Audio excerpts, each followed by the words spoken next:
All right, we did it. Welcome to episode 6, Talking Back Sunday, Woohoo! We did Yeah. it. Tuesday, Yeah, look at August us go. 25th, Woo. week by week by week. Look at us Fancy go. shirt day. Fancy shirt day. It happened. Fancy Everybody shirt looks so day. nice. Yeah, see, this is the first time I've worn anything even. I mean, this isn't really all that fancy, but it's like Southern cash. You look great. Thanks. You look great too, Mark. You all look great. Yeah. We No, were I was talking. dressed like Cubicle? this. Yeah, I was dressed like this anyway. I forgot it was fancy shirt day. There's, you just had to go. You just got back from that social distance wedding from that distant cousin. Yeah, the Zoom wedding. Hey, Oh, that's some nice, John. That's some nice macrame there in the background. Oh yeah. Yeah, it's Yeah, that's fancy. it. I think a plant holder is supposed to go in there with a plant and everything, Oh wow. but instead it's just hanging empty. Did the plant die? I don't know. That's not my jurisdiction. Yeah. Camille's the plant runner around here. Can you do us a favor? Can you find out about the plant? What happened to it? Yeah. For the next time? Yeah. I don't. We'll have another cliffhanger episode, kind of like last week. We didn't know Right. if we'd come back with fancy shirts or not. Next week we'll find out what happened to that plant. Oh, well, wow. Oh, Yo, man, I'm not gonna actually- be able to sleep all week. Yeah, it's gonna be hard not to call and ask when you do find out. Yeah, you gotta wait till next Tuesday. Don't want to burn the bit. Yep. I got Karen. I wanted to talk. I thought about this. I was like, I should talk about this. I got, the Karen videos, Yes. Yeah. but it was a dude. It was Oh. a guy. And, I think they have a name like Ken, right? Is it Ken or Chet Is there or Chet would maybe Ken? Ken? Yeah, like there's definitely a name going around the internet that Oh really? for that. Yeah, like the guy version of it. Yeah, someone Anyways, did the go math. Yeah. Anyway, But, sorry, Mark. Go. No. So I live in a building, as you all know, Mhm. and there is an older woman in my building named Ruth. Nice woman. She was at the elevator. I said, "Should I go on?" She said, "You know what? I usually don't let anybody on, but I know you, Mark. Come on." So I get on, and another guy immediately tries to come on that we both don't know. I go, "Oh, hey, can you just take the next one?" And it wasn't him that got upset. It was another guy that overheard and wanted no part of it. And he just comes in the elevator, starts screaming, "What floor, man?" He wasn't coming on the elevator. And I kept on going, "Hey, please get off." And he just kept on going, "What floor, man?" And the guy wasn't telling him the floor because he was freaked out. And it got to the point to where I literally had to physically throw the guy off the elevator because he would not Jesus. leave. After the Wow, woman wait. was telling me, "I don't like being on an elevator with people. I'm older, I'm scared." And you got this guy just being the biggest dick ever. So $20 says I know. $20 says I know who he's voting for. Is there? I think I there's, could agree on that $20. I think I know. Wait. So, did he have no plans of being on the elevator, and then he just got on to be a dick? He got off the other elevator. Oh. So he just got off the other elevator, came out, heard what I said, "Please don't come on." And he didn't like that I said that to the other guy that he didn't know. And came on and just kept on asking the guy for the floor. Wow, what an asshole! So, do you Total see him asshole. every day? I think I've seen him a couple times. Huh. He lives in the building. For Yeah, it's sure. a big place. I'm sure I'll see him all the time now. Well, it's crazy to me when you think about situations like that, because who was that for? Like, what did he win? What's the prize? Like I don't like know. what like you just want to ruin some other people's day and that makes you feel good. Like, what a jerk. And there's a little elderly woman involved. Like, you're manning up to her? I thought, like, that's what I was thinking. Like, what did he get? I think he was just trying to, he's tired of it. Yeah. He doesn't believe in it, whatever it is, and he was taking a big stand. Yeah. His big elevator stand. He really showed us. And then he got punked. And then when I threw him off, he goes, "What the hell, man?" And I go, dude, close the door. That's you shut up. That's another one of those things that I think is so funny. It's like these people that will be so quick to like be dicks or like attack someone, whether verbally or like try to do it physically, and then all of a sudden when the other person reacts the same way back, but the other person's doing the right thing, they immediately act like, "Whoa, man, what are you doing? I wasn't like." Right. I hate that. Yeah, I hate that too. That is a snowflake. Like, yo, you crossed the line 10 minutes ago. Yeah. But that. Well, I'm sorry that happened to you, Mark, but I'm glad you did the right thing. And it is me too. But good job standing up for Ruth. Yeah. Ruth is a nice woman. Ruth didn't want him on the elevator. Yeah. Yeah. You know, I was just thinking, like, a real tough guy like Shaun. Think about all those guys that you train with at Sarah's. Yeah. Those guys, those are tough. You know, those are tough as nails guys. Highly trained professional fighters. That's what they do for a job. They fight other grown men. Right. Yeah. Like they would never. Actual tough guys. Someone like that, an actual tough guy, would never act that way. They'd be looking out for Ruth. They would not get on the elevator with Ruth if she didn't say it was cool. Right. That's tough. You know, I no one wants to wait for an elevator, but we got to do it. No one wants to wear a mask, but you got to do it. No. Yeah. Yeah. Everybody is fed up with all of this. I am. But it's like you still got to do the right thing. You know, you can't be awful. Right. Only thinking about yourself. I don't like helping my daughter in the bathroom, especially she chooses to go to the bathroom when I'm in the middle of a meal. I don't know. It's the timing of the thing. But I got to go there, and I got to take care of her because I love her, and I want her to thrive and not make a giant mess in the bathroom. Right. Yeah. There's situations. Sometimes you just got to do the right thing, you know? Yeah. Even with a mouthful of lasagna, you got to wipe a butt. Yeah, you're walking to that bathroom, wiping that little girl's butt.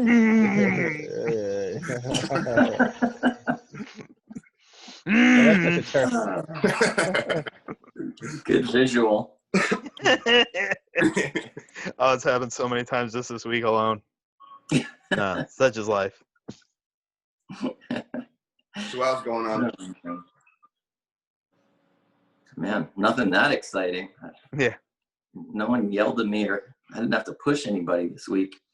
No, this is fun. So, you know, our friend Nick Lamagna has a podcast called the A Game Podcast. Everyone should watch it. He interviews UFC fighters, real estate people, people of all different walks of life. He interviewed an old friend that I went to high school with. His name is Shaun O'Toole, and he wrote a children's book. And I bought the book right away, and it's amazing. My kids, I read it to them for the first time last night, and the book is called You Don't Belong Here. So congrats, Shaun, on writing a fantastic book. Yeah, he got it published and everything, and had a friend do the pictures, and it's such a sweet story. So he does pest control, and he was in Long Beach, and a woman was getting her garden destroyed by muskrats, he found out. So he was able to capture the muskrats and bring them out to a pond. So he wrote a story about Marty the muskrat, who goes on this adventure, and it's one of the sweetest stories I've read. And right when I finished, my daughter, who's 3.5, goes, Daddy, again. I was like, she hasn't done that for a book in a really long time. So I'm like, my high school buddy wrote this. He's always like totally cool and very supportive of the band. He was never one of those guys that goes, oh, you're still doing that band thing? He was always such a fan of like the stuff I did. And I probably haven't seen him in a few years. We'd run into each other at the bars and stuff. But like, such a sweet guy and wrote such a great book. And I'm so happy to know the guy who wrote this thing. And so that was super cool. So everyone should buy it. It's at Amazon.com and Barnes and Noble. And yeah, I just wanted to give him a plug because I really love the story. Nice. All I'm right. gonna check that out. Yeah. That was the highlight of my week. We've also seen some friends around town and stuff, socially distanced, backyard stuff. But it was nice. We slept over at my parents' house for a camping adventure. Ooh, did you Which pitch is a Camped in their tent? backyard. Well, we went inside because I don't want to sleep outside in the summer. Yeah, it's too hot. But yeah, all of us slept over, and it was a super fun time in lieu of like real camping and going away and stuff. So one night adventure, and the kids had a blast, and so did my parents. Watched a movie in the backyard, had a fire pit, made s'mores, that whole deal. Oh my god, that sounds like a perfect night. It was, and it was nice to actually be out of my house. We go away so often and travel so much that I'm packing a bag for the first time since March. This is weird. Yeah, that's crazy. And I did some actual camping over the weekend. Sweet. We went out to a lake about an hour away from here, and yeah, it was really nice. There was like nobody around us. We had like a campsite right by the lake, and it was beautiful. This is the first time we've done that since this whole pandemic started. Which after we were doing it, I was like, why have we not just been like doing this way sooner? I don't know what took us so long to do a camping trip, but it was very nice. Nice. Was it hot? It was, but once the sun started going down, it was really nice. And like overnight for like sleeping, it went down to like 60 degrees. So it was like Perfect. it was great for sleeping. Yeah. The only thing that was tough was like right in the middle of the day. But you're also right by a lake, so you just jump in and swim around for a little bit and cool off. I was going to ask how the lake was. Was it a nice lake? Nice. It was very nice. It's Nice. very nice. It's a little rocky on the bottom. You got to wear your water shoes, but other than that, lovely. They were called aqua socks in my day. What, buddy? Aqua socks. I don't have aqua Or like, socks. yeah, I just just like over there. use my regular sneakers and go in the water. Nice. Works, Did you ruin your sneakers? No, they're fine. They just dry out. No problem. Cool. Cool. Yeah. Do you guys want to see my new? I stopped wearing sandals in the summer in the beach. Would you guys want to see the shoes that I got? I do. Yeah. This is gonna be really cool. Nice. Everyone, stay tuned. Don't look away from your screens. Maybe we should save this for next week. Another cliffhanger. We don't want to put all of our exciting content out at once. Look at this thing. Wow. Would you look at this? What a cool Wow. shoe. What's that made out of? that's, Rubber? Oh, Comfort and style. Asa has a pair of those too. Man, You guys it's could start a gang. And I was like, do they have adult versions? They do. It's a good thing you're married because you'd have to beat the ladies off with a stick. Dude, it's hard. It's hard out there. Back off, ladies. Back off. Take it.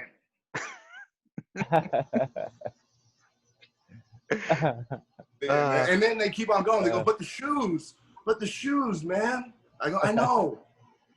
I just want to be yours forever. Because of those damn shoes. Damn shoes. I've been through hell with these shoes. Getting those ladies away. Man, but it's got to be good for the ego in these uncertain times. You know, it doesn't hurt. That's for sure. Yeah. Man, should we get to some questions on that note? Yeah. Sure. Okay, we got a good one for Adam right here. Oh boy. This is from John P. He says, "Hello, my dudes. Adam, Hello. can you talk about your approach to singing in the studio and how it has changed over the years? Any tangible differences in your approach to singing now as compared to early in your career? Can you disclose any recording tips? Also, how did you find the limit of your vocal cords in terms of touring and playing a different town every night? Thanks for doing the podcast." Oh, wow. Well, thank you for your question. When we first started going into the studio, I just would kind of yell and hope whatever I was doing sounded right. And then, so it's changed in that sense, is I have a better handle on how to do it. I've found And it's more like, I don't know if this is a good or a bad thing, but I found that like all the records that I love the most, there's just something in the person's delivery, and you can like it's coming from this certain part of them that maybe they don't show to the world all the time. And then so I try to keep that in mind whenever, or just to get in the right headspace. But other than that, I mean, it's just, you go in and see what works. And then for the touring is a lot like with the studio stuff, because it's very easy to blow your voice right out. So thankfully, especially for like the last round of touring that we did for the 20 tour, we have Nathan Kogan Post with us. And then so him and I would warm up for a while every night just to get everything loose. And that helped tremendously, because there were some nights I remember, because we're playing like 2 hours a night, like back to back. And then so there were some nights I remember being so worried, like, oh man, I'm like, I can't play tonight, I'm going to sound terrible, I can hardly sing. And then I would warm up with Nathan, and then I would feel 100% better, which also helped my confidence, which just helps you all around to perform, I feel like. So there you go. Nice. Yeah. Nice. Good call. You know, when I read that question, first thing I thought about is being able to be in the studio and hear you when you're feeling a song, hear you do your work, do what you do, which we all know you're very good at, and like Thanks, that's a cool thing to be able to see and hear, to be in the studio and be like, that's not normal. Most people can't do that, and that's really cool. Oh man, I wish we could be in the studio too. And then for the same reasons, I could say that for all you guys. I really wish we could be doing that right now. Me too. Yeah, I think me too. it seems like the numbers are starting to come down. So I think in the next couple months we'll be able to get something together, as long as the flu doesn't crush us all. But I'm cautiously optimistic. I didn't know it. I was actually thinking about calling you, Shaun, and being like, hey, if you're willing to go to the studio, I'm, let's talk about it. Like, let's figure that out. Yeah, we're gonna. Hey, Seth. But yeah, we're gonna figure it out. We're gonna get it going, because I think I'm very hungry to work and get in there, and then yeah. We don't want you to starve. No, not these days. But hey, Mark, thanks for saying that, man. Because through all this, and then through kind of the routine, I guess we've been settling in here. It's that means a lot to hear that. Yeah. From you, because there's like a part of me that's like, oh yeah, that's what I do. Okay, all right, all right. Cool. I'm good at this thing. Yeah. I want to do it. But yeah, like we've lost so much. Like I think it's very easy to lose track of that, especially when you're doing the day-to-day dad stuff. Like we've lost a whole social circle. We've been furloughed from our job. That's how I sound like a professional.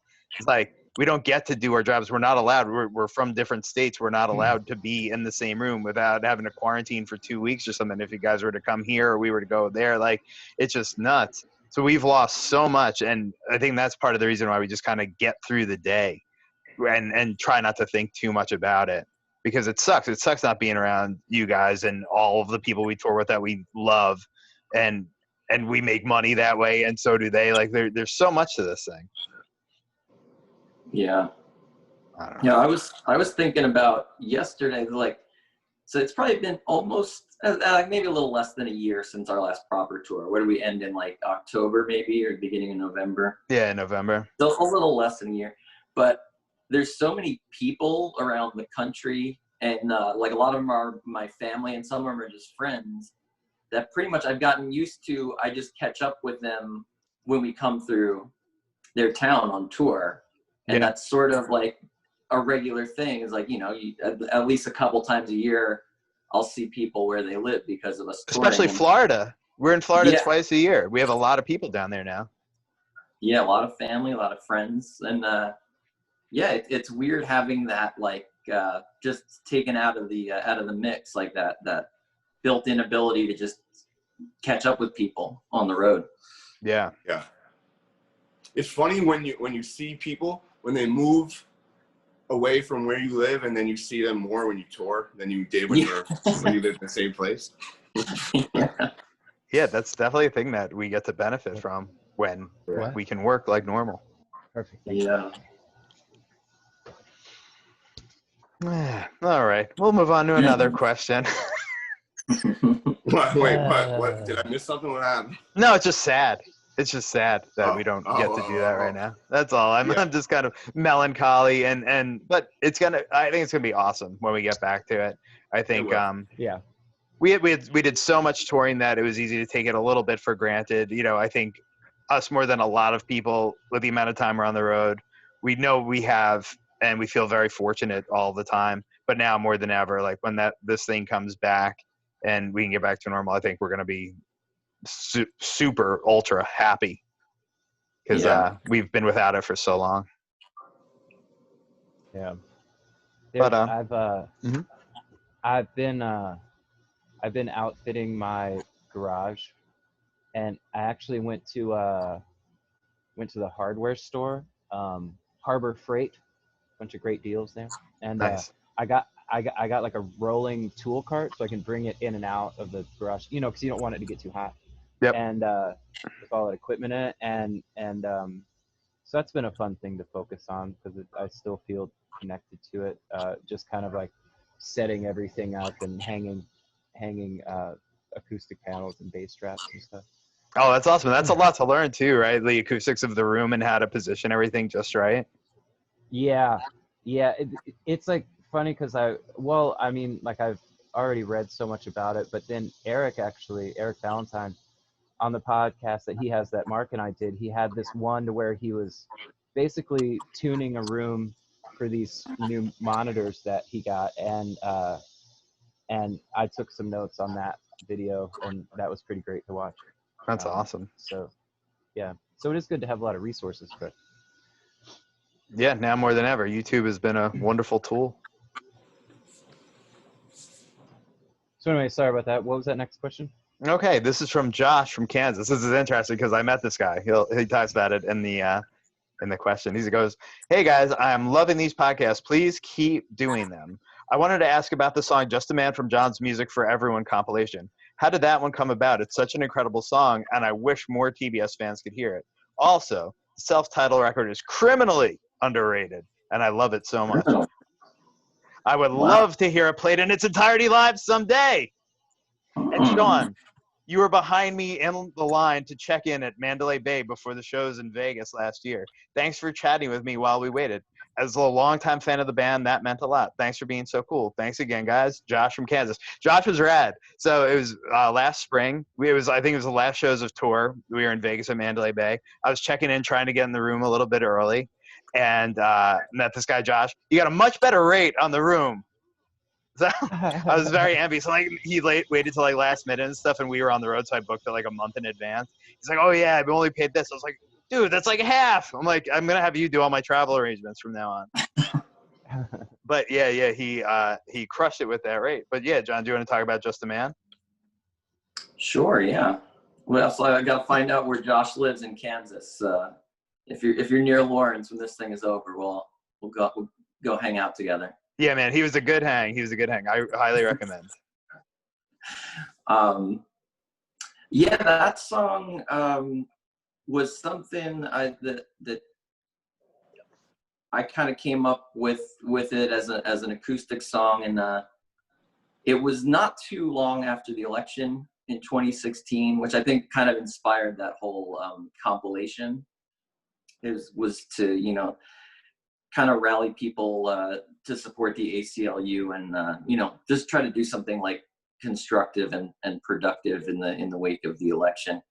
And that song was kind of weird, because it was pretty much directly in response to that. And usually anything that I write lyrically, it takes about 6 months to a year or 2 years to process something and be able to say anything about it. And that was kind of weird that it actually came out very quickly and very much in response to what was immediately happening. But, you know, to me, that it was kind of just about the way that everybody was talking about the election, and a bit, I think, about people in power in general. There's this sort of superhuman idea of them and their influence and their abilities or their lack of abilities, and this larger than life persona that we tend to attach to, I guess, like presidents or anybody in government. So that song was kind of about trying to put things in perspective, that like these people, they're just people. That's all they are. You know, they're not all powerful. They're not godlike. They're just people like you and me. And so that was the idea, you know, for whatever that's worth. That felt like something I wanted to express at that moment. Cool. You should have named the song "I'm Just a Shitty Man." Why? You know what? You're right, Mark. I know. Really Next time, if you're questioning the title, just come to me. I'll tell you. See, if that would have been a Taking Back Sunday song, we could have collaborated on it, but John went all solo on it, and you don't get those gems. That was a good song. That was a good song. I haven't heard that in a while. Yeah, I haven't. I haven't either. Did we? Where was that recorded? Did we go back to Sue? Yeah. Did we do it around the same time we did the Green Day cover of She? Maybe. That sounds right, actually. And I think we didn't all get together, right? I think we just do it from our own places. Yeah, I think so. I'm like trying to, man, everything seems so long ago. That It's had to hard be to remember back 2017? I think 2016. Okay, Oh, wow. It could have been. I just remember playing Yeah, She like when we were 50 on tour with years Every ago. Time I Die. Yeah, And they that was might summer not of have been 17. recorded at the same time. I don't know. Man, crazy. Whoa. Yeah, Someone I knocked over my phone. remember. You know, speaking of the election, are you guys worried about Biden now because you heard that he hates God? Dude, I don't even want to get started on this podcast that we're putting out for people. Because that's what I heard. Dude, there's like so much. I've actually, well, I've lost a lot of Twitter followers, but and then I realized that being on social media was hurting my psyche, and then so I haven't been on it hardly as much, and which has been nice. But it's just so much like blatant bullshit that it's just like, why is no one stopping this? You know, like it's like the same thing. Like there was this whole thing about like how well the pandemic's been handled, and I'm sorry, but it's like, are you fucking kidding me? Like they're and I just can't get my head around it. It makes me sick to my stomach. Yeah. Yeah. I've been taking kind of a news break and a little bit, not totally social media break, but a lot less than I was. But like it wasn't like I made a decision like, oh, I need to do this because I need to cut down. I just was like burnt out. Just like, I can't like look at stuff anymore. I can't like just keep pulling up refreshing news articles every 2 hours every day on my phone and looking at people's opinions about it for 4 hours a day. It's just like, I can't anymore. Just I physically can't. It's bad for you. Yeah, I started just going, I need to read books. I really enjoy reading good books. So that's how I've been able to pull myself out of the Twitter and Reddit black holes. Like, okay, I really like this entertainment. I've been reading Barrel Fever by David Sedaris and The Tipping Point by Gladwell, I think. But those are two good books that really keep me zoned in on them, and I tend to not get as distracted. So I can read them on my phone. I can read them on my tablet, like all of these things. So it's just as more, it's so much better for my brains than it is for looking at tweets and stuff. Yeah. Well, like, yeah, I mean, anything in long form has to be better than looking at Twitter, just period. Because then, Yeah. like, I just don't think like you're supposed to process information like that. You know, like it's just so much and it's so small and short. But Yeah, and that's why it's like I a thought this necessary podcast evil was at this such a point. good idea. Yeah. But yeah, just being able to talk in long form, having conversations, and people like seeing our faces, seeing our emotions, seeing how we feel about things. I feel like that's way more important than sending out tweets or little snippets of us. So There, Yeah. man, Great. Shaun, now that I hear you say that about the book, Nisha recently got this book.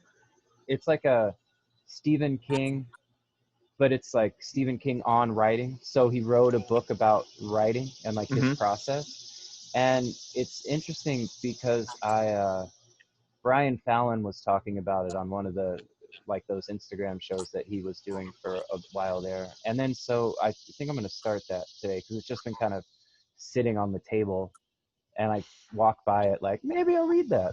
And then yeah, but now that you said that, that might be good to get my head out of there. So thanks for the tip. yeah, man, absolutely, totally worth it. Speaking of that, Do I Anthony feel has a a segue? question. Yeah, huge segue. Long-time listener, first-time caller, Long Island native. I was wondering if anybody / the whole group has considered writing a memoir. The Elton John talk in the episode a couple of weeks ago got me thinking about the stories you guys could tell about your careers. I have a funny answer that I shouldn't say, but I also have there's I think that would like Mark or Shaun. I think you guys would be the memoir guys because you guys have read so many Yes. like music memoirs that I think you guys would have a good insight into that. Well, I mean, also think like a Taking Back Sunday book though. Like, I think that could happen. would we ever want to do that? Is that something that we would want to do? at the end, Oh, Do we want to like tell all our stories? started. I feel like when we're in our 60s or something, yeah, you know. Right. Then- Maybe when then- our kids are old enough to Yeah. Deal with be the doing bad shit debauchery. themselves. And well, yeah. they'll also be so bored with our bullshit that they won't even want to read it at that point. They're like, oh my God, my dad is so old and boring. I don't care what he did when he was 20. This guy thinks he's awesome. No. I mean, Shaun, there's some good stories, man. Well, we don't have to put them all in the book. We can just discuss them. We can self-edit pretty good. We'll put in the good ones, but you know, if there's like 30 or 40 years of distance between a story, I feel like that gives you some space to tell something embarrassing or stupid that you usually wouldn't want to make public. It's like, well, this happened 35 years ago, so yeah, that's why we wait till we're in our mid-60s. we do the retirement tour. We get the book published. We cash in all the chips, put them all forward for the retirement fund. Like that's the way to do it. We got it all figured out. It's all it's all figured out. Yeah, so it's coming, Anthony. You might just have to wait a bunch of years. Yeah, like 40 years from now. Check it out. Yeah. It'd be crazy. In 40 years, that'll be 60 years of Taking Back Sunday. Yeah. That's crazy. I didn't even think we'd get 5. No, almost didn't. Yeah, true. Yeah, that's very true. Yeah, but You here know we that are. question, like you know, when people just randomly ask me, like, you ever think all these years down the road you guys still be a band? And like, and the first thought is like, well, when you're like 19, 20, 21, 20, even 24, you're like, you don't think about being 40. No. No. That shit is non-existent. So no. Yeah. But also, who would have thought that since the inception of this band, the thing that would make the band take the biggest break of its career was a global pandemic? What am I saying? How are these words? How is this a thing? Yeah. Yeah. Yeah. Man. Didn't have to be like this though. Yeah, it's true. Wait, speaking of the global pandemic, something that I think we didn't talk about last week was, Mark, have you had any, oh, well, I guess you brought it up at the beginning. So I was going to ask if you had any quarantine quarrels you wanted to talk about. Yeah. That was my quarantine quarrel. Yeah. That was Yeah, would be. Yeah, what about John or Shaun? Have you guys had any quarantine quarrels? Quarrels in quarantine. Yeah, I've only had Yeah. good quarantine conversations. Ah, the zinger. That's a zinger. Yes. We're I see trademarking what that you one did too. there. No one can take that one. Yeah.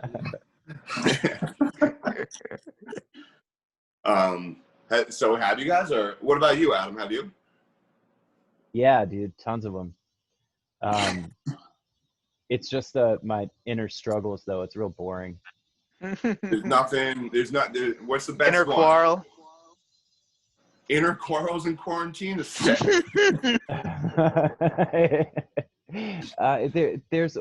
There's this thing, you know, that voice that comes into your head that tells you that you're not good at anything, so just quit and who gives a shit. Uh-huh. Yeah. Yeah, I mean, that's kind of like the constant inner quarantine quarrel that I deal with on a daily basis. And it really has to do with everything, like anything from music to, like, you know, washing the dishes, like just the whole spectrum.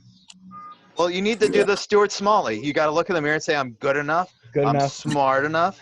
Gosh darn it. Doggone it. People like me. No, You can I do that. I didn't say that for an affirmation. I was just saying it like, hey, here's what I mean, you know, I know. like here's the thing that I Yeah. struggle with. Yeah. But, I know, and I get it. yeah. It's the whole quarantine mentality. Like, I feel like there's well, some of it is, I think we've been able to stay busy enough and like focused on a lot of things enough to, I think it kind of helps keep some of those things at bay, like the negative thoughts and feelings. Like, you know, it's kind of a weird thing to say, but I think it's true. When you've got a lot going on, you don't have time to just sit there and stew in your inner struggles. You know, it's kind of like, I think I've all really had a lot more time to do that over the past few months. It's like, Yeah. it's tough. But also, we don't get the validation that, I mean, I know I still seek for some reason. I don't know why we need to play in front of 2,500 people every single night with everybody singing along to every single word for me to feel good about myself. Right. You know? So having to go without that for so long, it's like, man, I miss that. I need that energy. I need that affirmation that we're doing the right thing and that we're good and all that stuff. Well, like our friend John Nolan said, just a man. Just a man. True. Right. You know, have you True. thought about assembling your family in the living room and playing bass for them and having them cheer for you? That's a good Shaun, that would idea. be I wonderful. haven't thought about that. They would love that. Oh man. Or maybe get out on the front porch with your amp and the bass, get the neighbors to gather around. Hey guys, please cheer me on. It's me, your neighbor, Mr. Cooper. That's my four strings and me. Shaun, yo, if you were to play a neighborhood bass concert, what would be your opening song? The Star Spangled Banner. Duh. Yes. Yes. You're a patriot. That's right. Oh man. Oh man, if we don't play a show for another year or something, I might have to do that. That sounds pretty good. Dude, you get the bass sounding like all like farty, like brown, brown, brown, brown. Get the bass wah going. The wah. Oh, the bass wah. Yeah. We figure out a way to use a drill on it, like Tom Morello. Yeah. Brainstorming. This is good. This is good. Tom Morello just released a signature Stratocaster through Fender. That's cool. So that's something. Yeah. Man, I'm trying very hard to not buy the new 60th anniversary jazz bass. It's so pretty. So you didn't get it? It's not available yet, but I had a nice little back and forth with our friend Billy, who is our guy at Fender. So maybe when it becomes available, maybe. Honestly, that bass, when you showed it to me, that is a very nice bass. It's so nice. It's so pretty. Yeah, it is a pretty bass. I only have about 19 jazz basses in the arsenal, but what's one more? Know what you could do to make yourself feel better is sell like 2 or 3 bases, and then you can be like, well, I sold those, so I need this That's true. one. I definitely should do that. Yeah, just hop on reverb.com. I But love I'm that like, well, website. maybe I need this one for a certain thing. It's all ridiculous. You're a base hoarder, Shaun. Admit it. It's You've true. got a problem. I And we're do. I trying have to a talk problem. to you about it. Come on, man. You should be on that Yeah. show, Hoarders, but it would just be all bases all over your house. Yeah. Everyone's like, what's wrong with you? Yeah. We used to be able to go to Shaun's house, but now we can't even take a step inside. It's filled with bases everywhere. Hey Oh, guys, man. but before we wrap things up, I feel like you should all see the rest of my outfit. Please Yeah. show us. We got to end on a good note. Here, let me see. Please be in underwear. Oh, I man. know. Yeah, looking Yeah. good. You look like a fancy lad. You, a schoolboy. You, Yeah, AC/DC. Yeah. Schoolboy outfit. yeah, you I think, kind of look like you're in like the Royal Tenenbaums or something. yeah. I think once we tour again, this is just going to be my costume. Oh, I'm keeping my fingers crossed. Mhm. You wear Mark's Or maybe shoes a with the hat. complete the outfit. Yeah, it'd be perfect. We could Ready for all the wear beach this. or the business. We could all wear the shoes that Mark has, but we could all get different colors, like the Ninja Turtles. Nice. Perfect. Mark, you send us a link where we can buy these. Oh, I will. I will. As soon as we're off this call, you guys are getting that. Cool. Well, on that note, shall we wrap it up? Yeah. Was this the weirdest podcast yet? I think our comfort level is getting more and more, so things get weirder and weirder. People are going to see the real Yeah. us very soon. The weirder, the better, man. Well, anyway, thank you guys for tuning into the Fancy Shirt episode of Talking Back Sunday. Keep sending your questions to takingbacksundaypod@gmail.com, and we'll see you next Tuesday. And I don't know what, do we have anything good planned for then? Well, we'll find out what happened to the pot and plant that was supposed to go in this yeah. macrame hanger. Yeah, stay tuned. Oh my God, I can't wait. All right, guys. See you next All right. week. Bye. Bye. Bye. Bye, bye, bye, bye, bye, bye, bye, bye, bye, bye, bye.